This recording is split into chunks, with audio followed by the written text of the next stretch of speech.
Big game, y'all. Big game. Big game. Big game. Big game tomorrow. Big game tomorrow. Gotta have it. Let's rap about it. Can the Commanders defeat the Eagles and get the 8-3 on the season and have a half a game lead in the NFC East? Or will the Philadelphia Eagles take a stranglehold in this division and go up a game and a half on our Washington Commanders as we go through the head stretch of November, December? Let's rap about it.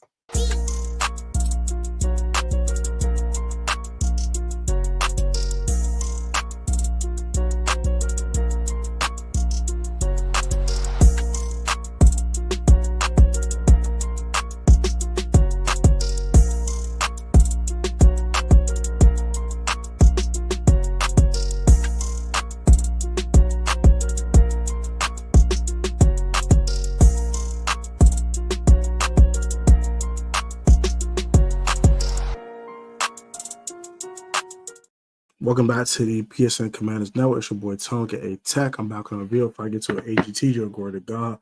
Oh God, I will not be able to turn out. So God has opened doors and paving ways for all people in the Lord's name. Man. Today's video, I'm here about the Washington Commanders. Gang, squad. Let's get right into it. I gave out a verse today in an earlier video, so y'all can go check that out. I got the injury updates on Marshawn Lattimore and also Brian Robinson Jr. and Austin Seibert. I had a video about that earlier. So we're going to skip the injury report of today's preview. Big game tomorrow. We're facing the Philadelphia Eagles. Big game tomorrow. As we are facing the Philadelphia Eagles that are currently 7-2. We are 7-3. The Eagles are riding high on a 5-game win streak, while we just take a heartbreaking loss to the Pittsburgh Steelers coming off a short week. Let's talk about it. Let's talk how we can win the game. I'll give you my final predictions, keys to victory, X factors on both sides. Let's talk. So, we know our previous history with the Eagles. We got swept last year, losing to them 38-31, the second time in FedEx Field, now known as Northwest Stadium, and we lost to them at the link 34-31 in overtime in Week 4, when Sam Howell had the 300-yard game and a touchdown with no picks, including a game-time touchdown by now new Eagle Jahan Dotson, and also Jahan Dotson had a 100-yard game in the second matchup versus the Philadelphia Eagles as we lost to them 38-31 on a fourth down strip sack of Sam Howell by Hassan Reddick on Andrew Wiley.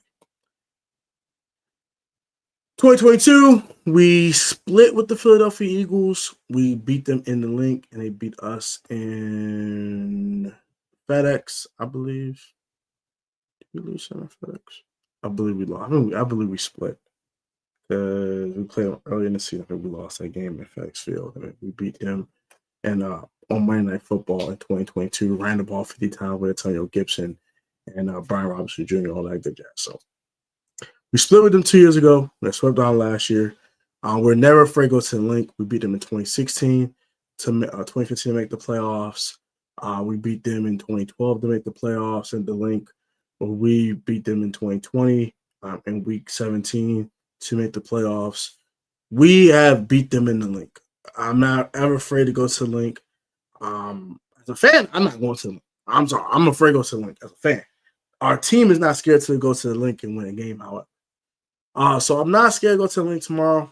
I think Jaden Daniels will be doing just fine with the crowd noise. He went to Cincinnati and played a really tough road game versus them. He was just in MetLife not too long ago, a couple weeks ago. He played some really tough road opponents, the Arizona Cardinals. We kind of set them up kind of early, so that wasn't really a factor, but you get my point here. He's been to harsh environments already, so I think he'll be fine going to the link. I don't have no problem with him going to the link and playing a solid game tomorrow and hopefully get the dub versus the Philadelphia Eagles. Speaking of that, let's talk about keys to victory for our Washington Commanders as we face the Philadelphia Eagles. You got 5 offensive keys, 5 defensive keys, and we'll wrap up. So let's start with the offense. Gotta start fast. Starting fast. Gotta get a lead on these boys. Cannot let can go down a deficit.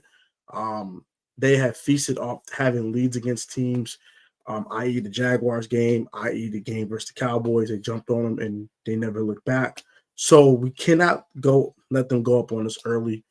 Getting an early lead will be huge for us, or keeping the game close, keep it nip and tuck as possible, and keep them in striking distance. Number 2, take care of Jaden and the football. We have been great with turn the ball over. We have not turned the ball over this year. Sam Howell had 21 interceptions last year. Jaden Davis right now has 2.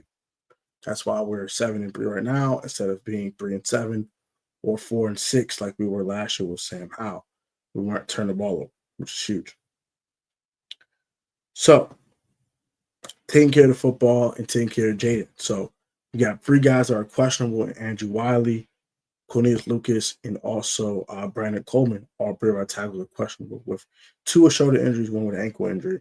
I expect all 3 of them to go, so I'm not really worried about them not playing tomorrow. But I am concerned is how we can handle Nolan Smith and Josh Sweat and Brandon Graham and the rotation of edge rushers that the Philadelphia Eagles do bring, and how we keep Jay and Dames upright. So that's very important tomorrow's game, because Jay needs time to get the ball to Terry and Luke McCaffrey and Zach Ertz and these guys. Number 3, we need a couple unsung heroes this week. Terry McLaurin's been spectacular. Austin Eckler's been great this year. So is Brian Robinson Jr., which is fine coming back tomorrow from his knee and hamstring injury. So that's good to see that B. Rob is back this week as well. But I'm sorry, my light's acting a little weird. But now the question is, who else is going to step up? Is it going to be Luke McCaffrey? Is it going to be a guy like Noah Brown? Noah Brown's been solid. I said B. Rob's been great. Zach Ertz has made plays when it's time to make plays overall for the most part. But now we need other guys to step up this week in order to win this game. Who else is going to step up? Is it going to be Luke McCaffrey? Is it going to be Noah Brown? Is it going to be De'Ami Brown? We need a couple unsung heroes in this game. Is it going to be Ben Sinnott? No. You got guys that need to step up. And I think the guys that should step up this week, I think they need to, I would say, are Luke McCaffrey and also our rookie tight end, Ben Sinnott. I think it's time to get Ben Sinnott more into the rotation as a pass catcher. Zach Ertz will bring you nothing on the yak department. De'Ami Brown brings you a little bit catching screens, but not much outside of that.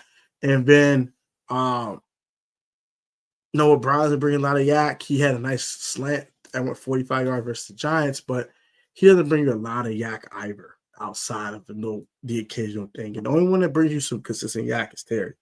So we need a guy that's going to give you more yak than just Terry McLaurin. So we need that. And I think that playing Sinnott a little bit more over, not like necessarily playing over Ertz, but playing him more will allow you to have more yak on offense. I think that'll be huge. So I think those guys need to and Luke's been making some plays every now and then. When he got his name called, overall he's made plays. He had a drop last week, but overall when his number's been called, Luke has answered the bell. But now it's time to put a little bit more of a workload on him. And I think that will help out tomorrow as well and give Terry McLaurin some assistance.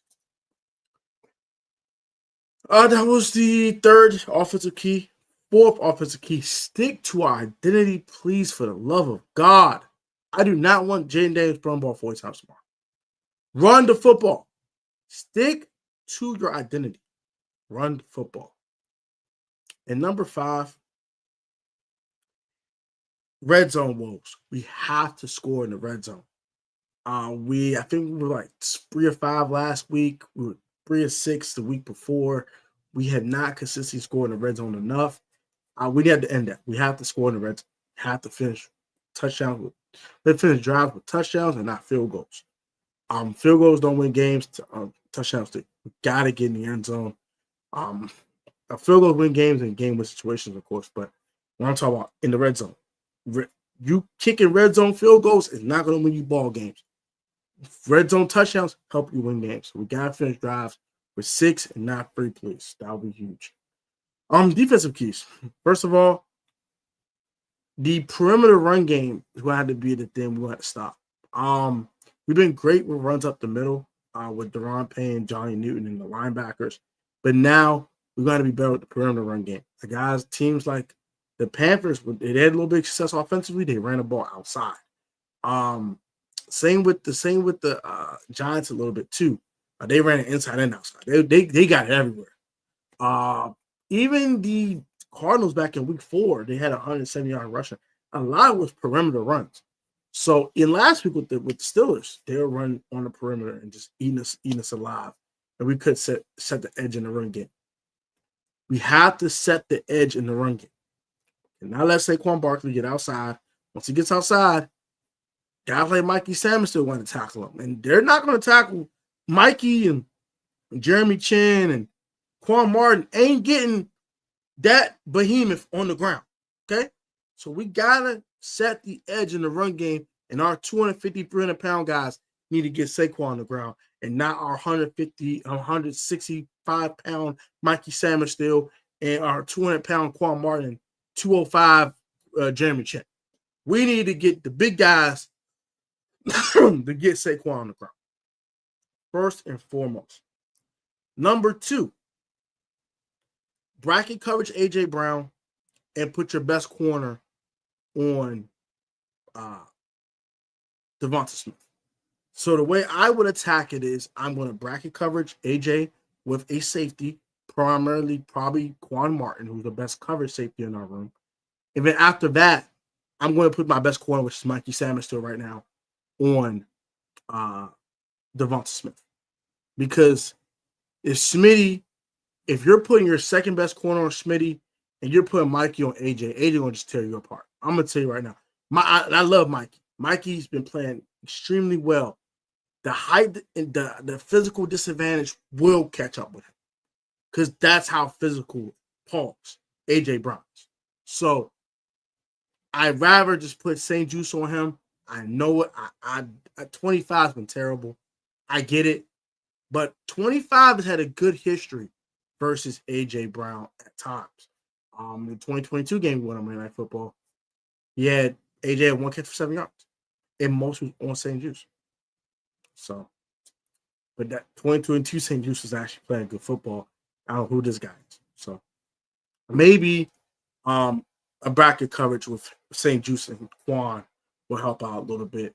And then you got Mikey on Devonta Smith. Number 2. You cannot let unsung heroes be a part of this game. So take Jahan Dotson completely out the game, please. If Smitty and AJ are tearing it up, cool. But don't be letting guys like Jahan Dotson get off and Dallas Goedert. Dallas Goedert can get off. He's Dallas Goedert, but Johnny Wilson and these unknown Glenn Calcaterra and on Kenneth Gainwell and crap like that. Hell no. Hell no. They get going along with the big dogs. We're gonna have a long daggone night. So no unsung heroes for these ninjas, all right? No unsung heroes for these fools. Hell no. That's gonna scare me. Number 3, force a turnover or 2. Jalen Hurts will give you a chance. Now, he ain't been turning the ball over lately a lot, given. But he'll throw a duck or 2 a game. Regardless if we turn the ball over or not. He'll throw a duck or 2. And if you got a chance to get it, swats and overthrows got to have those. Ball is life. Got to take those chances and get those chances when they come to you. Number 3, rush Jalen Hurts and make him make mistakes.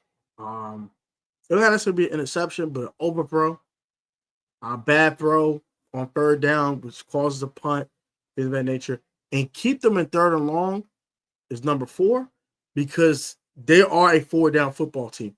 They will go for 4th down. They will use the tush push. They'll use the tush push remix. They'll do the remix. They'll do the Philly special. Whatever it takes to get a 1st down to keep them chains moving, the Philadelphia Eagles will do that. So keep them at 3rd and long and make sure they stay in 4th and long so they have to punt the football. You do not want them to allow them to get 4th and 1, 4th and 2, 4th and 3. They will go for it. They will go for it. Number 4, Someone outside Dante Fowler must step up and rush the passer. I'm calling out Dorrance Armstrong. I'm talking about Cleveland Farrell. I'm talking about Johnny Newton, Deron Payne, Mr. $23.5 million defensive lineman. Talking about you, sir. Dante Fowler should never be the only one to get home to the daggone quarterback. Somebody got to step up and get the Jalen Hurts. They're going to try to take Fowler away from us. So somebody step up. You got a one-on-one matchup, exploit it and take advantage of it. Number 4, Joe Witt Jr. must find the best matchups for each lineman in order for them to succeed. For example, if you put Fowler at the end, put Dorrance inside with Lennon Dickerson. You know what I'm saying? Play 5 down linemen sometimes. So you got one-on-one with all these guys, and you can maybe get a favorable matchup you're looking for. So find favorable matchups. And number 5,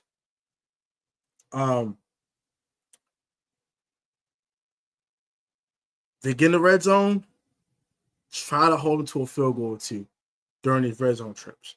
If you can hold 2 red zone trips to field goals, you got a shot. X factors in this game. If I get too far into it.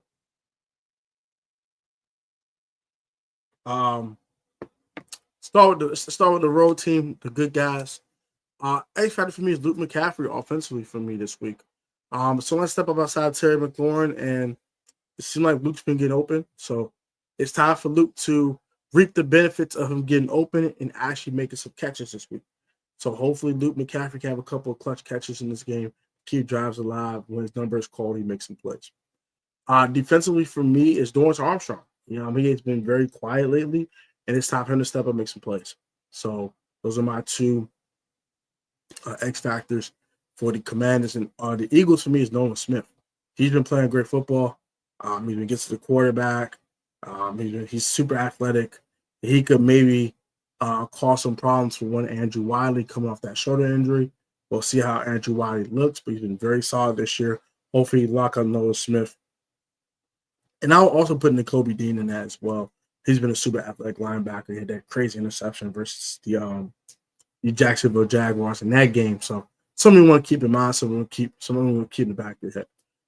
Then my X factor offensively for the Philadelphia Eagles for me is Jahan Dotson. He's a former Commander. He knows his defense. He was with them all camp long. You know what Frankie Lou was capable of, Bobby Wagner, all these guys, Mikey Samuel. He knows what these guys are capable of. And he might know the strengths and weaknesses of the defensive system.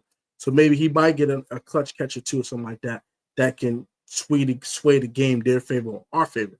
So Jahan Dotson's the guy you want to keep your eye on. X factors to our previous history with this team. Let's talk about I won't get out the final outcome yet because I want to kind of talk about one more thing and the storylines of the bottom and how much of this game means to the Command. Talk about it real quick. This game can make or break your season. Hear me out here. I know the schedule is lighter. I know.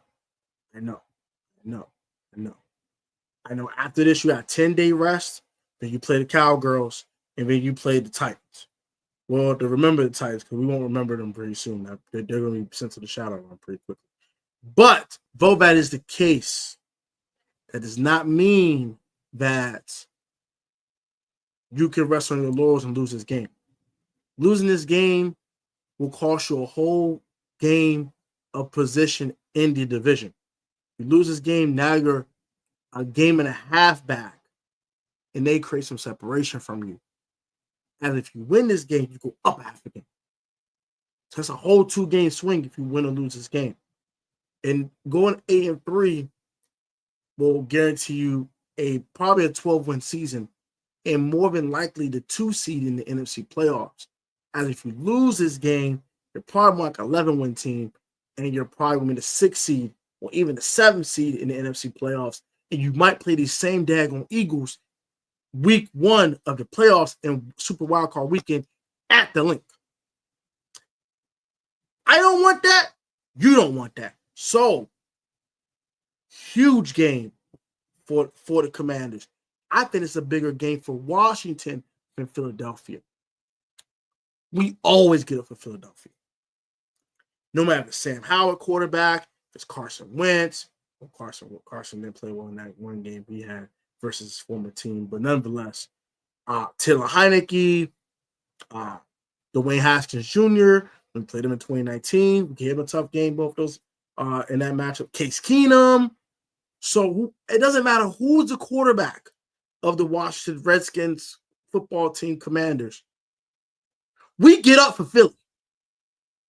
We get up for these boys. If it's Kirk Cousins, Robert Griffin III, if it's Jason Campbell back in the day, we get up for these boys.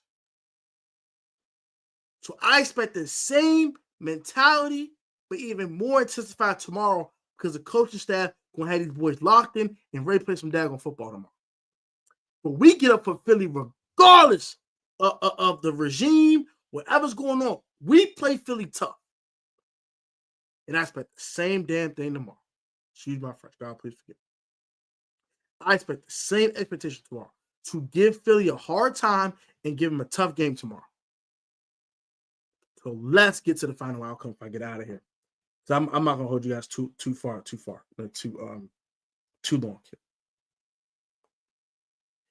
The Washington Commanders will win this game with a final score of 28, and it's going to be poetic justice, 28-27. The Commanders score 4 touchdowns. They go 4-4 in the red zone. They don't let Zane Gonzalez be a factor in this game at all. We kick no field goals. Go 4-4 in the red zone. We score 4 touchdowns, 2 rushing touchdowns from Brian Robinson, a touchdown pass from Jaden Daniels, and a rushing touchdown from Jaden Daniels. Gets us a victory, 28-27. Or the Philadelphia Eagles score 3 touchdowns, 2 field goals. They get a turnover. We don't turn the ball over, and that's how we win the game.